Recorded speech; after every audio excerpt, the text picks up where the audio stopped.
అందరికీ నమస్కారం. శ్రీనివాస్ చెప్పే కథలకు మీ అందరికీ స్వాగతం. ఇప్పుడు మనం వినబోయే సీరియల్ సుజాత ఆఖరి భాగం. రచన కొమ్మూరి సాంబశివరావు గారు. మరి ఆఖరి భాగంలోకి వెళ్దామా? ట్రంకాల్ బుక్ చేద్దాం అనుకున్నాడు వివరాలు తెలుసుకునేందుకు. తీరా తన కాలు వెళ్ళేటప్పటికీ వాళ్ళ రైలు ఎక్కుతారేమో అనుకుని మానేశాడు. స్టేషన్కి రమ్మని లేదు టెలిగ్రామ్లో. తనకే ఇష్టం లేదు స్టేషన్కి వెళ్ళటం. డ్రైవర్ని కారు స్టేషన్కి తీసుకెళ్ళమని చెప్పాలనుకున్నాడు. రోజు మధ్యాహ్నం 1 గంట పడుకోవటం అతనికి అలవాటు. ఆ వేళ పడుకోవటం అలా ఉంచి కదలకుండా కూర్చోలేకపోయాడు. ఏవో ఆలోచనలు, జ్ఞాపకాలు. ఇంట్లో ఉండబుద్ధి పుట్టలేదు. ఆఫీస్కి వెళ్ళాడు. ఆఫీసులో పనేమీ లేదు. బల్ల సొరుగులో కాగితాలు తీసి సర్దుతున్నాడు. హలో అన్నాడు రామారావు. చాలా త్వరగా వచ్చారే ఈవేళ అంది లలిత. ఇంట్లో తోచలేదు అని శ్రీనివాసరావు పోయారట చెప్పారు. ఏ శ్రీనివాసరావు అడిగింది లలిత. సుజాత భర్త. గుడ్ గాడ్, గుండె జబ్బా? తెలీదు, పోయాడని టెలిగ్రామ్ ఇచ్చారు వెంకటాచలం గారు. ఎప్పుడొస్తోంది? రేపు. పాపం అన్నది లలిత. సాయంకాలం 5 గంటలకు లలితను తన గదిలోకి పిలిచి నీకు పనున్నదా అడిగాడు. ఇప్పుడు ఇక్కడి నుంచి ఎక్కడికి వెళ్తావు? ఇంటికి. తొందరగా వెళ్ళాల్సిన అవసరం లేదుగా. లేదు. నాతో ఇంటికి వస్తావా? కాసేపు కబుర్లు చెప్పుకుందాం. లలిత తల ఊపింది. ఇద్దరూ కారెక్కారు. 20 మైళ్ళ స్పీడున డ్రైవ్ చేస్తున్నాడు.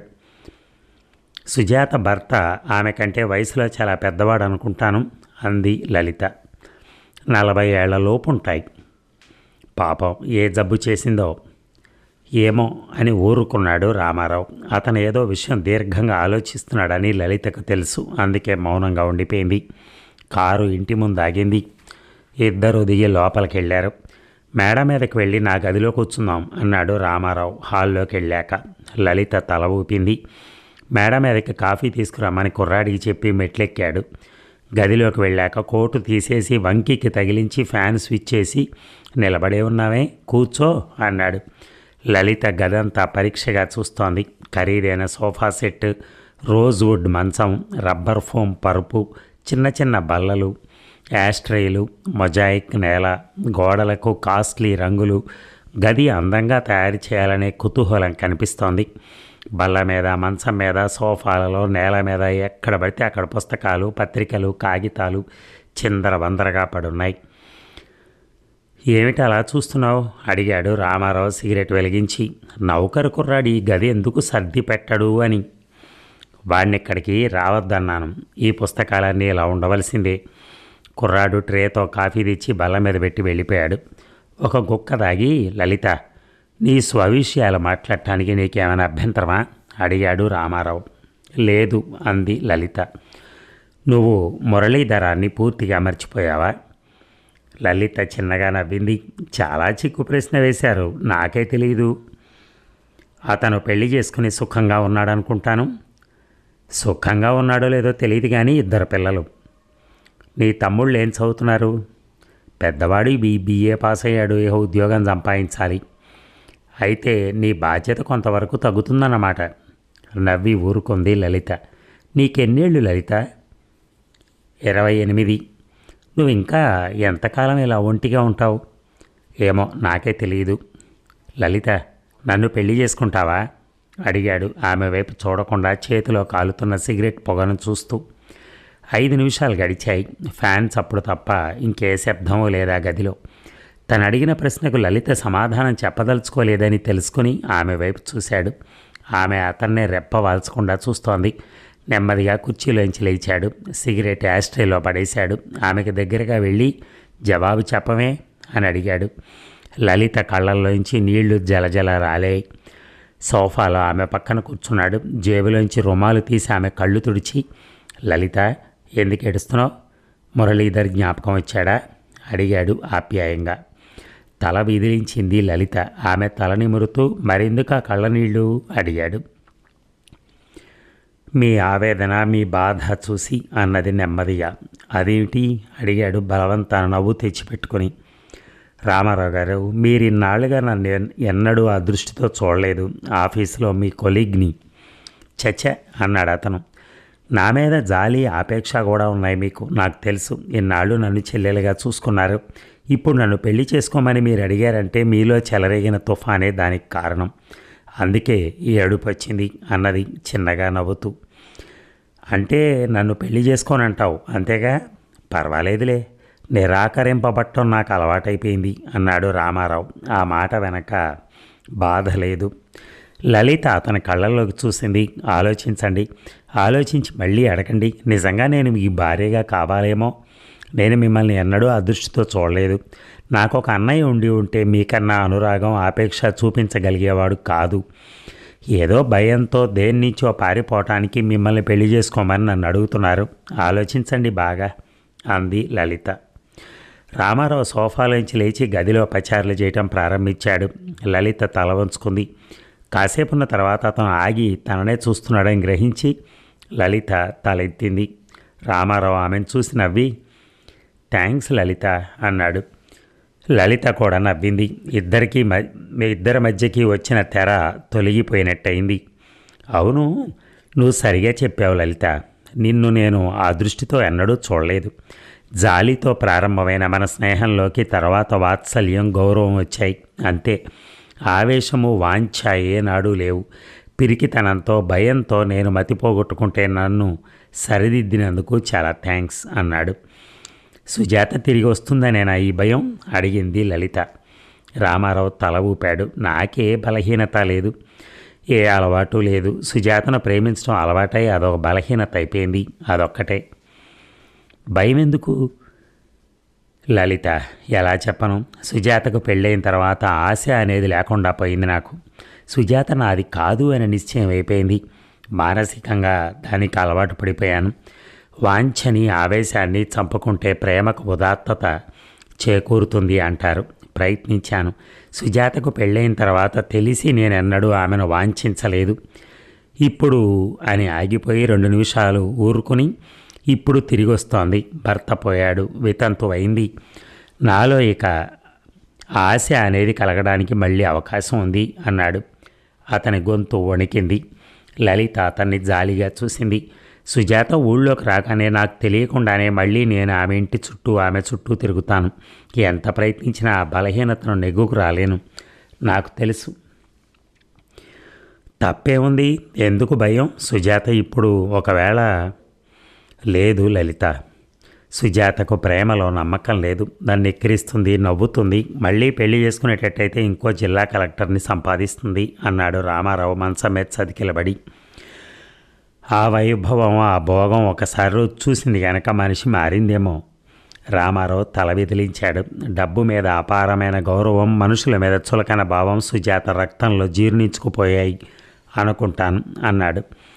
ఈ మాటలు మీరు కసితో అంటున్నట్టున్నారు అంది. లేదు, నాకు సుజాత మీద ఏమాత్రం కసి లేదు. సుజాత సుఖంగా, ఆనందంగా ఉండాలనే కోరుతున్నాను. అయినా ఈ గొడవతో నిన్నెందుకు విసిగించాలి? పద, నిన్నింట్లో దెంపేస్తాను అని లేచి నిలబడ్డాడు. లలిత ఏదో చెప్పబోయినట్టు అతని వైపు చూసి చెప్పకుండా లేచి నిల్చుంది. ఏమిటి? ఒక విషయం చెప్పు. నిజంగా నేను మీకు అవసరమై? ఇంకా విషయం వద్దు. పొరపాటని నువ్వే నచ్చజెప్పావు. మనం స్నేహితులుగా ఉంటాం అన్నాడు. లలితని ఇంట్లో దింపి తిరిగి వచ్చేటప్పటికే 9 గంటలయింది. ఆకలి లేదు కానీ భోజనానికి కూర్చున్నాడు. ఏం తింటున్నాడో తనకే తెలియదు. పొద్దున్నే సుజాత వస్తుంది. స్టేషన్కి వెళదామా వద్దా అన్న సందిగ్ధంలో పడ్డాడు. పడుకున్నాడు కానీ నిద్ర పట్టలేదు. ఏదైనా పుస్తకం చదువుకుందాం అనుకున్నాడు. ప్రయత్నించలేదు. ప్రయోజనం ఉండదని, మనస్సు చదువుతున్న దాని మీద నిలవదని తెలుసు. ఇక సుజాత గురించిన ఆలోచనలు మనస్సులోకి రాకుండా ఎంత ప్రయత్నించినా లాభం లేకపోయింది. మనస్సు చెదిరి సినిమాల్లో క్లోజప్ లాగా సుజాత మొహం రకరకాలుగా అతనికి కనిపిస్తోంది. కాలేజీలో చదువుకుంటున్నప్పుడు, తనతో బీచ్కి వెళ్ళినప్పుడు, నవ్వుతూ కులాసాగా మాట్లాడుతున్నప్పుడు, తనని నిరాకరిస్తున్నప్పుడు ఆమె కళ్ళలో నిర్వివాదం.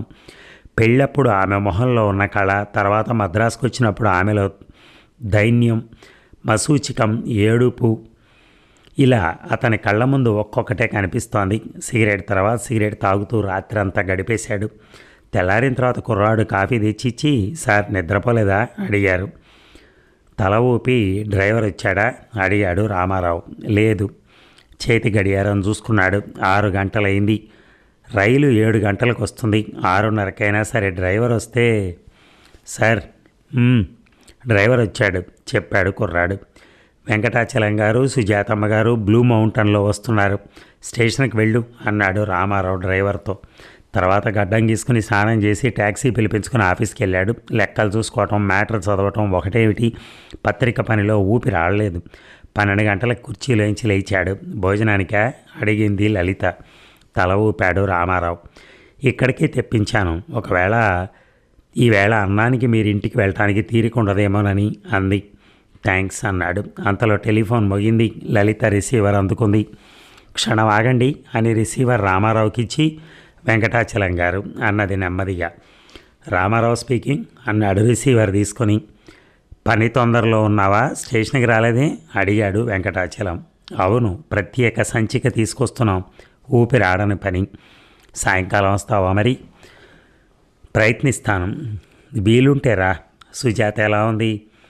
ఏమీ మాట్లాడటలేదు, ఏదో ఆలోచిస్తూ దిక్కులు చూస్తూ కూర్చొని ఉంటుంది, అందుకే రమ్మన్నాను. మళ్ళీ అది మనుషుల్లో పడాలి. వీలుంటే వస్తానని రిసీవర్ పెట్టేశాడు రామారావు. రండి అన్నం తిందాం పిలిచింది లలిత. ఇద్దరూ భోజనం చేస్తున్నారు. సాయంకాలం మీరు వెళ్తున్నారా అడిగింది. ఏమో, తీరిక ఉండదనుకుంటాను. పోనీ నేను వెళ్ళి ఒక అరగంట కూర్చొని వస్తాను. గుడ్, వెళ్ళు. కానీ తీరా లలిత బయలుదేరే ముందు అతను ఉండబట్టలేకపోయాడు. కలర్ ఫామ్ మిషన్ మీదకి ఎక్కించేందుకు ఇంకా అరగంట టైం ఉంది, నేను వస్తాను పద అన్నాడు. అయితే నేనుంటాను, మీరు వెళ్ళిరండి అంది. నాన్సెన్స్, పద ఇద్దరం వెళ్ళొద్దాం. వెంకటాచలం వసారాలో కూర్చుని దినపత్రిక చూస్తున్నాడు. రామారావుని చూసి, రా రా నీ లలితని చూసి రామమ్మరా అని పిలిచాడు. రామారావు వెంకటాచలానికి ఎదురుగా ఫేమ్ కుర్చీలో కూర్చున్నాడు. సుజ లోపలుంది, వెళ్ళు అని లలితకి చెప్పాడు వెంకటాచలం. లలిత వెళ్ళింది. శ్రీనివాసరావు గారికి ఏం జబ్బు చేసింది అడిగాడు. జబ్బు వల్ల కాదు, పోయింది, యాక్సిడెంట్. వేటకు వెళ్ళాడు, ప్రమాదవశాత్తు చేతిలో తుపాకీ వెనక్కి తిరిగి గుండు తలలో గుచ్చుకుంది. గుడ్ గాడ్, ఒంట్లో బాగాలేదని రాస్తే కదా మీరు వెళ్ళారు? అవును, కానీ అదేం చిత్రమో, మేము వెళ్ళిన రోజునే అతను వేటకు బయలుదేరాడు అన్నాడు వెంకటాచలం. ఇక సుజాత వచ్చి వారం రోజులైంది. ఊరు నుంచి వచ్చిన రోజున రామారావు ఆమెను చూడటానికి వచ్చాడు. తర్వాత మళ్ళీ రాలేదు. ఎందుకు రావట్లేదు? నిజంగా తీరిక లేనంత పనిలో ఉన్నాడా? ఎంత పనున్నా 5 నిమిషాలు చూసిపోవడానికి వీలు లేకుండా పోయిందా? తనను చూడటం అతనికి ఇష్టం లేక రావటం లేదు. అవును, తన మీద అతనికి ఇంకా ఎందుకు ఇష్టం ఉంటుంది? అతను చూపిన ప్రేమను, అతని అనురాగాన్ని నిరాకరించడమే కాక హేళన చేసింది తను. అలా అతని గురించి ఆలోచిస్తూ గంటలు గడిపేది. ఎక్కడికన్నా బయటికి వెళ్దామని తండ్రి అడిగితే రాననేది. ఇలా ఇంట్లో ఒంటరిగా కుమిలిపోతూ ఎంతకాలం కూర్చుంటావు? కాస్త జనంలో పడాలి, తిరగాలి అని తండ్రి చెప్పినా వినిపించుకోలేదు. వెంకటాచలం ఏవో పత్రికలు, పుస్తకాలు తెచ్చి పడేసేవాడు. చదవాలని ప్రయత్నించేది కానీ మనసు వాటి మీద నిలిచేది కాదు. తనని చూడటానికి సునంద ఎందుకు రాలేదా అని సుజాత చాలా ఆశ్చర్యపడింది. సునందకు తెలియదేమోనని కబురు పంపించమని వచ్చిన తర్వాత మర్నాడే తండ్రికి చెప్పింది. వెంకటాచలమే స్వయంగా వెళ్ళి చెప్పొచ్చి వస్తానంది అని చెప్పాడు కూతురితో. లలిత కూడా మళ్ళీ రాలేదు. బహుశా రామారావుతో పాటు చాలా పని హడావిడిలో ఉండుంటుంది అనుకుంది. చివరికి ఒక రోజున తనే రామారావు ఆఫీస్కి వెళ్ళింది. అతను ఆఫీస్ గదిలో లేడు, మిషన్ దగ్గర ఉన్నారు, కూర్చోమన్నారని చెప్పాడు కుర్రాడు. 5 నిమిషాల తర్వాత కుర్రాడే కాఫీ తెచ్చి బల్ల మీద పెట్టి వెళ్ళిపోయాడు. కాఫీ తాగింది. 5, 10, 15 నిమిషాలు గడిచాయి. బల్ల మీద బెల్ నొక్కింది. కుర్రాడు పరిగెత్తుకొచ్చాడు. అయ్యగారు ఉన్న చోటుకి నన్ను తీసుకెళ్ళు అంది. రండి అని ఆ కుర్రాడు సుజాతను తీసుకెళ్ళాడు. మెషిన్ల గొడవ, దన్నమని చెవిలో ఒకటే చప్పుడు. కేసుల మధ్య నుంచి, కాగితాల కట్టల మధ్య నుంచి కాగితాలు ముడుస్తున్న కుర్రాళ్ళ పక్క నుంచి తీసుకెళ్ళాడు లోపలికి. దెయ్యం అంత ఉన్న మిషన్ని పక్కన నిలబడి రామారావు చూస్తున్నాడు. ఇంకో పక్కన మిషన్ పక్కన నిలబడి ఉంది లలిత. దగ్గరగా వెళ్ళి పక్కన నిలబడిన తర్వాత సుజాత అని రామారావు చూశాడు. నువ్వే వచ్చావా? ఇంకొక 5 నిమిషాల్లో నేనే అక్కడికి వచ్చేవాడిని అని చెప్పాడు బిగ్గరగా అరుస్తూ. అరవకపోతే మాటలు వినిపించవు. పత్రిక ఇంకా అవలేదా? అచ్చవలేదా? లేదు, దీపావళి సంచిక. తర్వాత తీరుబడి అవుతుందా? దేనికి? ఊరికనే తల ఊపాడు రామారావు. గడ్డం గీసుకుని 2 రోజులు అయిపోయినట్టుంది. మొహం పీక్కుపోయింది. కాస్త చిక్కి నీరసంగా ఉన్నాడు. ఇలా రాత్రింబవళ్ళు నిర్విరామంగా పనిచేస్తే ఒళ్ళు చెడిపోదు అంది. రామారావు నవ్వాడు. అంతలో లలిత అతన్ని పిలిచింది. ఆమె దగ్గరికి వెళ్ళాడు. ఏదో కాగితం చూపించి ఏమో చెప్పింది. అతను ఏదో చెప్పాడు. ఇద్దరూ మాట్లాడుకుంటున్నారు. సుజాతకు చాలా కోపం వచ్చింది. తన విషయమే మర్చిపోయారు ఇద్దరు. తను అక్కడ ఉందని రామారావుకి జ్ఞాపకం లేదన్నమాట. వెనక్కి తిరిగి నెమ్మదిగా వచ్చింది. దారినే వెళ్ళింది. ఆఫీస్ గది వరకు వెళ్ళాక ట్యాక్సీ పిలవమని కుర్రాడికి చెప్పింది. కుర్రాడు వెళ్ళిపోయాడు. హాల్లో నిల్చునుంది. అకౌంటెంటు మిగతా గుమస్తాలు తననే చూస్తున్నారు. రామారావు గదిలోకి వెళ్ళటం ఇష్టం లేదు. బసారాలోకి వెళ్ళి నిలబడింది. ఎందుకు ఇక్కడ నిల్చున్నావు అడిగాడు రామారావు. ఉలిక్కిపడింది సుజాత. ట్యాక్సీ కోసం. ట్యాక్సీ ఎందుకు? నేను ఇంటికి వెళ్ళటానికి. నువ్వింటికి వెళ్ళాలంటే నా కారు లేదా? ఆఫీస్ వ్యాన్ లేదా? ఉన్నాయో లేవో నాకేం తెలుసు. చాలా విచిత్రంగా మాట్లాడుతున్నావే. ట్యాక్సీ వచ్చేసింది. వస్తే పంపించచ్చు. రామారావు ఆఫీస్ గదిలో వెళ్ళింది రామారావుతో పాటు. కూర్చోంది. కొత్తదాని మళ్ళీ ప్రవర్తిస్తున్నావే. నవ్వి మనుషులు మారరు అంది. సరే కానీ ఊరికే వచ్చావా పని మీద వచ్చావా? ఊరికినే నిన్ను చూడాలనిపించి వచ్చాను. ఇంతలో కుర్రాడు వచ్చి ట్యాక్సీ వచ్చిందని చెప్పాడు. సుజాత లేచి నిలబడింది. మళ్ళీ నీ కారెందుకు? ట్యాక్సీ రానే వచ్చిందిగా అని వెళ్ళిపోయింది.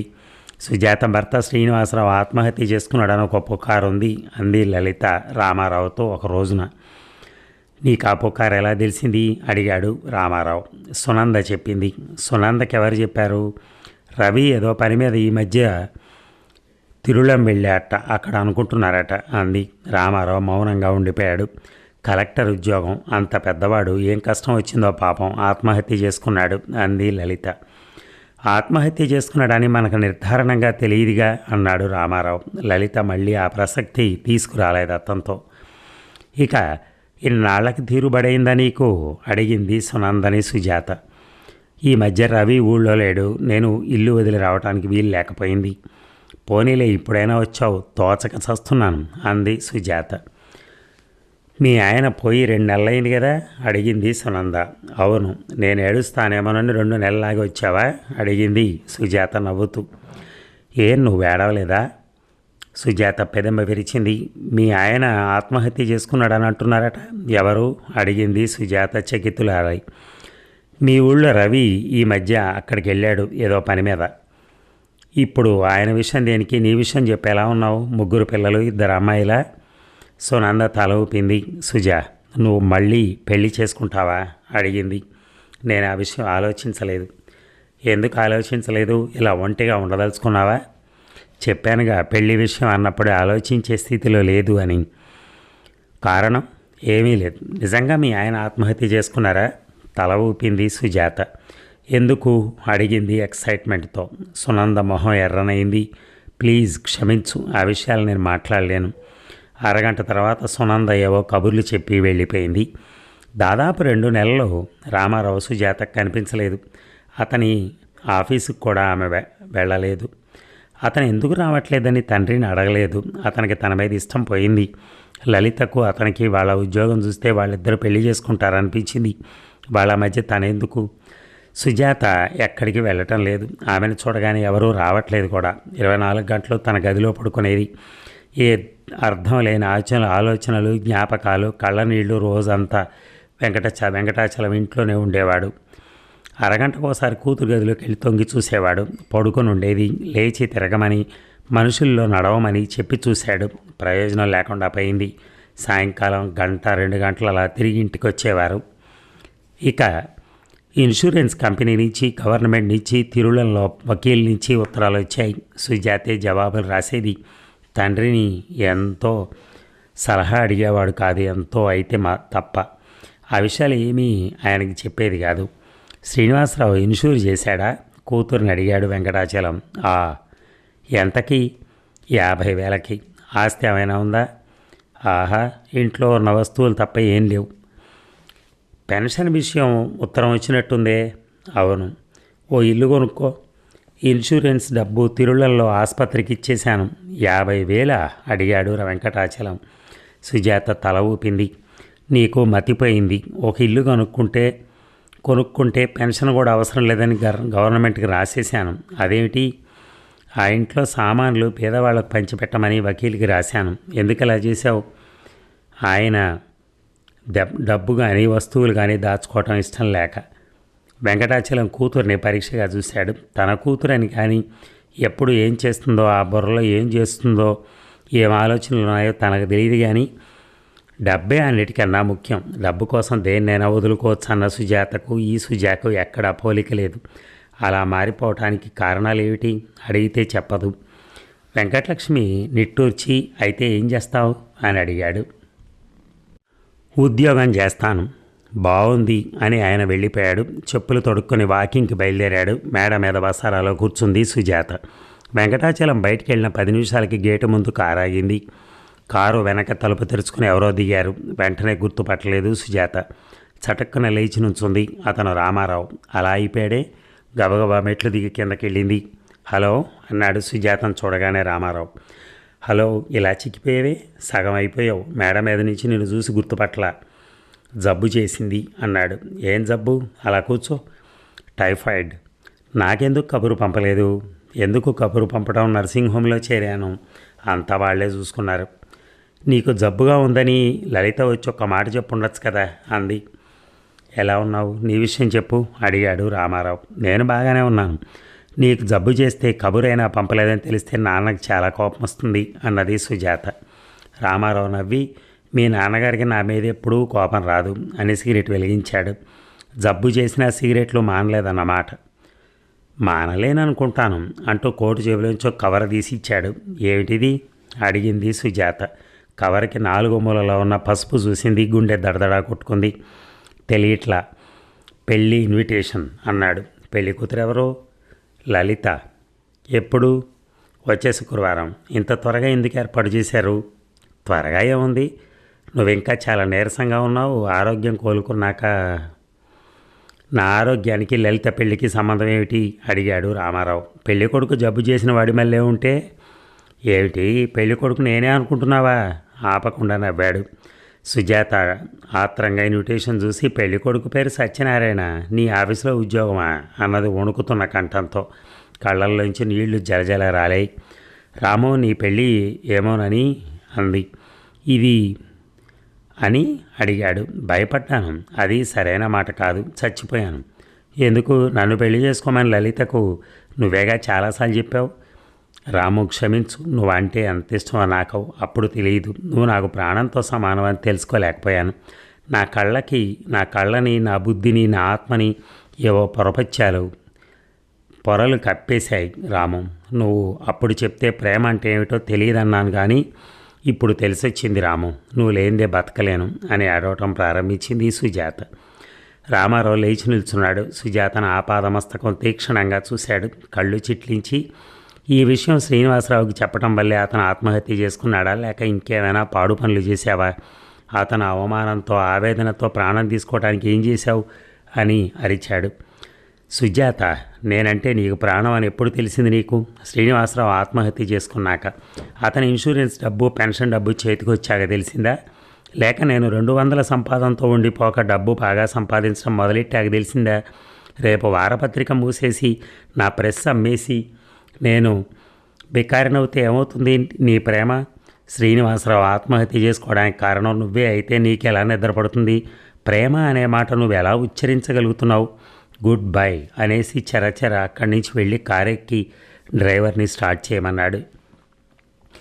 రామారావు ఆ మాటలు అంటున్నంతసేపు సుజాత ఆశ్చర్యంతో తన చెవులను తనే నమ్మలేక కళ్ళప్పగించి అతన్ని చూస్తోంది. అకారణంగా ఎవరో తనని ఈ చెంప ఆ చెంప వాయిస్తున్నట్టు అనిపించింది. దిగ్భ్రమతో అచేతనురాలైంది. ఇక అతని కారు వదిలి వెళ్ళాక, రాము అని అన్ని మాటలు అన్నావు శ్రీనివాసరావుని, నేను చంపాననా? అయ్యో అని వెక్కి వెక్కి ఏడ్చింది. ఏడ్చి సొమ్మసిల్లి అక్కడే ఆ సోఫాలో పడి నిద్రపోయింది. ఇక మర్నాడు సాయంకాలం పోస్టులో రామారావుకి సుజాత నుంచి ఉత్తరం వచ్చింది. కవర్ మీద దస్తూరి చూడగానే తెలిసింది సుజాత రాసిందని. ఆఫీసులో ఆ ఉత్తరం చదవడం ఇష్టం లేక జేబులో పెట్టుకున్నాడు. 6 గంటలకి ఇంటికి వెళ్ళాక కాఫీ తాగుతూ కవర్ చింపాడు. రాము, శ్రీనివాసరావు ఆత్మహత్యకు నేనే కారణమని నువ్వు నన్ను నిందించావు. నువ్వే అలా అనుకున్నప్పుడు మిగతా వాళ్ళ విషయం చెప్పాలా? నాన్నగారు కూడా అలాగే అనుకొని ఉండాలి. అందుకే అనుకుంటాను ఆయన నా మీద పూర్వంలా అపేక్ష చూపించడం లేదు. నిజం ఎవరికీ చెప్పకుండా నాలో నేను దాచుకోవటం పొరపాటని ఇప్పుడు తెలుస్తోంది. నా కష్ట సుఖాలు కనిపెట్టే మీరిద్దరూ కూడా నన్ను ఇలా అసహించుకునే స్థితి కలిగించడం నా తప్పే. నువ్వు పూర్వం అన్నట్టు డబ్బును గురించి నాకున్న అభిప్రాయాలు సరైనవి కావన్నమాట నిజం. కానీ శ్రీనివాసరావు ఆత్మహత్యకి నాకు ఎటువంటి సంబంధం లేదు. అందులో నా బాధ్యత రవ్వంతైనా లేదు. ఆ విషయం నీకు తెలియటానికే పెళ్ళైన తర్వాత నా జీవితం ఎలా సాగిందో విపులంగా రాస్తున్నాను. ఓపిగ్గా చదువు. తను శ్రీనివాసరావుతో పెళ్ళైన వెంటనే తిరుమల వెళ్ళడం మొదలు అతను ఆత్మహత్య చేసుకునే వరకు జరిగిన విషయాలు ఏమీ దాచకుండా, సిగ్గుపడకుండా, అభిమానం చంపుకొని విపులంగా రాసింది. ఇది జరిగింది. ఇందులో నా తప్పేమిటో నువ్వే నిర్ణయించాలి. అతని హోదా, డబ్బు చూసి అతన్ని పెళ్లి చేసుకోవడం తప్పంటావు. ఆ తప్పు చేశానని ఒప్పుకుంటున్నాను. కానీ అంతకన్నా నేరం ఏం చేయలేదురా రాము. పెళ్ళైన వారం రోజులకే తెలిసి వచ్చింది నేను ఎంత ఘోరమైన పొరపాటు చేశాను. నా జీవితాన్ని, నీ జీవితాన్ని కూడా అసంతృప్తితో నింపేశానని తెలిసింది. ఆ చింతతోనే ఊరి నుంచి మొదటిసారి వచ్చినప్పుడు నీకు సుఖం ఇచ్చి నేను సుఖం పొంది పోగొట్టుకున్న దాన్ని కొద్దిగానైనా అనుభవిద్దామనిపించింది. నీతి రహితమైన పని చేస్తున్నానని నన్ను తిట్టి పంపించేశావు రాము. నాకు మసూచికం వచ్చినప్పుడు నువ్వు రాత్రింపగళ్ళు నా పక్కన కూర్చుని చేసిన సేవ, చూపిన ఆపేక్ష, దయ తలుచుకుని ఎన్నిసార్లు గుండె చిల్లులు పడేటట్టు ఏడ్చానో నీకెలా తెలుస్తుంది? అటువంటి మనిషి ప్రేమను నిరాకరించి ఒక అపరిచితుడిని పెళ్లి చేసుకున్నానే అని ఎన్నిసార్లు తలబాదుకున్నాను రాము. నాకిప్పుడు డబ్బు మీద మమకారం లేదు, హోదా అవసరం లేదు రాము. నాకు అసలు విలువలు తెలిసొచ్చాయి. డబ్బుతో కొనలేనివి, హోదాతో సంపాదించలేనివి కొన్ని ఉన్నాయని అర్థమైంది. అవే జీవితం నిండుగా తృప్తిగా ఉండటానికి ముఖ్యమని తెలిసొచ్చింది. ఈ పాఠం నేర్చుకోవటానికి ఎన్ని కన్నీళ్ళు, ఎంత చిత్తక్షోభ, ఎంత ఆవేదనో భరించవలసి వచ్చింది రాము. నిన్ను బాధ పెట్టినందుకు, నీ ప్రేమను హేళన చేసినందుకు నన్ను క్షమించు. అంతే నేను కోరేది. ఇంకొక విషయం, నీలా నాన్నగారు శ్రీనివాసరావు ఆత్మహత్యకు నేనే కారణమని అనుకుంటున్నారేమో. ఆయనకి ఉత్తరం చూపించు. Good bye. ప్రేమతో సుజాత. రామారావు మనస్సు సరిగా ఆలోచించే స్థితిలో లేదు. గుబులు, భారం, కంగారు. ఉత్తరం జేబులో పడేసుకుని ఒక్క పరుగు తీశాడు. కారు డ్రైవింగ్ సీట్లో కూర్చోగానే కారు స్టార్ట్ చేశాడు. కరకర గేర్లు మార్చి స్పీడ్గా పోనిచ్చాడు. 10 నిమిషాల తర్వాత వెంకటాచలం ఇంటి ముందు కారు ఆపాడు. ఒక్క గంతేసి కారులోంచి దూకి లోపలికి పరిగెత్తాడు. సుజాత ఏది అడిగాడు రొప్పుతూ. ఏమిటలా పరిగెత్తుతున్నావు, ఏమైంది అడిగాడు వెంకటాచలం. సుజాత ఇది ఎక్కడుంది అడిగాడు రామారావు. ముచ్చెమట్లు పోస్తున్నాయి, కాళ్ళు వణుకుతున్నాయి. అతని గుండె దడదడ, గడియారం టకటక కన్నా పెద్దగా వినిపిస్తోంది. మేడ మీద గదిలో వెంకటాచలం మాటలు వినిపించుకోలేదు, పరిగెత్తాడు. 2 మెట్లు కంగలో దాటాడు. ఏమిటయ్యా, ఏమైంది అరుస్తూ వెంకటాచలం అతని వెనకే మెట్లెక్కాడు. రామారావు సుజాత గది తలుపు తోశాడు. చప్పుడు కాకుండా తలుపు తెరుచుకుంది. సుజాత మంచం మీద ఉంది.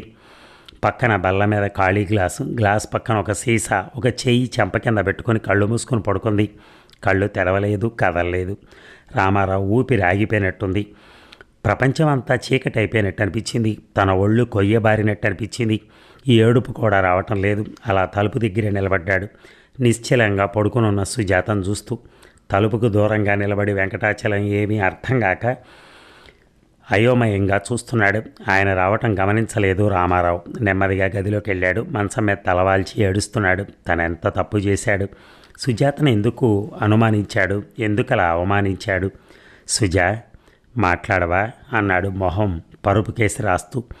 ఆ పిలుపు తీయగా చెవులకు వినిపించి నిద్ర మేల్కొంది సుజాత. రాము అని చెయ్యి అతని తల మీద వేసింది. ఎలక్ట్రిక్ షాక్ తగిలినట్టయి తలెత్తాడు చటుక్కున. సుజా అని ఆనందంతో అరుస్తూ ఆమె చెంపలు నిమురుతూ ఆమె కళ్ళను ముద్దు పెట్టుకున్నాడు. బల్ల మీద గ్లాసుని సీసాని చూసి చిన్నగా నవ్వి, ధైర్యం చాలక కాదు, నువ్వు నన్ను క్షమించి వస్తావేమోనని, నీకింకా నా మీద ప్రేమ మిగిలిందేమోనని ఆశతో నీకోసం కాచుకునున్నాను అంది, అతని తల తన మొహం మీదకి లాక్కుంటూ. వెంకటాచలం తనలో తాను నవ్వుకుంటూ వెనక్కి తిరిగాడు. మెట్లు దిగుతూ ఉండగా మెట్ల మీద కొన్ని కాగితాలు పడి ఉండడం చూసి తీసుకున్నాడు. చివరి వాక్యం కనిపించింది. నాన్నగారికి ఉత్తరం చూపించు. ఉత్తరం చదవటం ప్రారంభించాడు. అరగంట తర్వాత సుజాత రామారావు కిందకి దిగి రావడం చూసి వెంకటాచలం చేతిలో ఉత్తరం మడిచి బల్ల మీద పెట్టాడు. ఇద్దరూ దగ్గరికి వచ్చి ఎదురుగా నిల్చున్నారు. ఉత్తరం చదివాను అని బల్ల మీద కాగితాలు చూపించాడు ఆయన. సుజాత తల వంచుకుంది. మీరిద్దరూ అదృష్టవంతులు. సామాన్యంగా ఇలా రెండో అవకాశం కలగదు. నా గుండె బరువు తగ్గింది. రామారావు, నువ్వు సుజాతని పువ్వుల్లో పెట్టి చూసుకుంటావని నాకు తెలుసు. సుజా, రామారావుని సుఖపెట్టి నువ్వు సుఖపడు, అంతే నేను చెప్పవలసింది మీకు అన్నాడు వెంకటాచలం. అదండి మరి సీరియల్ ఈ రోజుతో సమాప్తం. Thank you.